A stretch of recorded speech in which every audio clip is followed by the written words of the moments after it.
ఆందోళన ఎందుకు వస్తుంది? శ్రీకృష్ణుడు చెప్పిన గొప్ప సత్యం.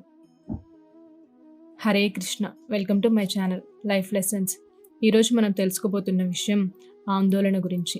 ఎప్పుడైనా ఇలా అనిపించిందా? భవిష్యత్తు గురించి ఎక్కువగా ఆలోచిస్తూ మనసు ఆందోళనతో నిండిపోయినట్లు, లేక రేపు ఏమవుతుంది అనే ఆలోచన, లేదా నేను తీసుకున్న నిర్ణయం సరైనదేనా లేదా అనేసి, ఏదైనా తప్పు జరిగితే అనేసి, ఇలాంటి ఆలోచనలు మన మనసును ప్రశాంతంగా ఉండనివ్వవు.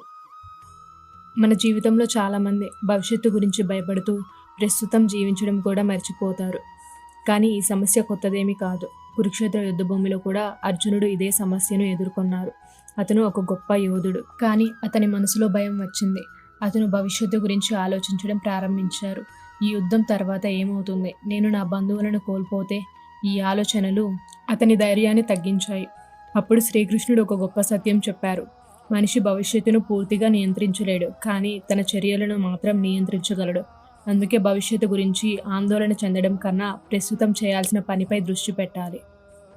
మన జీవితంలో కూడా ఇదే జరుగుతుంది. జాబ్ గురించి ఆందోళన, మనీ గురించి ఆందోళన, ఇవి మన మనస్సును అలసటకు గురి చేస్తాయి.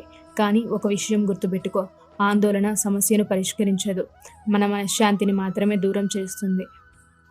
కాబట్టి భవిష్యత్తు గురించి భయపడకు. ప్రస్తుతం నీ చేతిలో ఉన్న పనిని నిజాయితీగా చెయ్యి. ఎందుకంటే సరైన చర్యలు తీసుకుంటే భవిష్యత్తు కూడా సరైన దిశలో సాగుతుంది.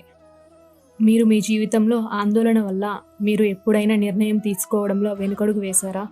కామెంట్స్లో చెప్పండి. Please subscribe, like and share.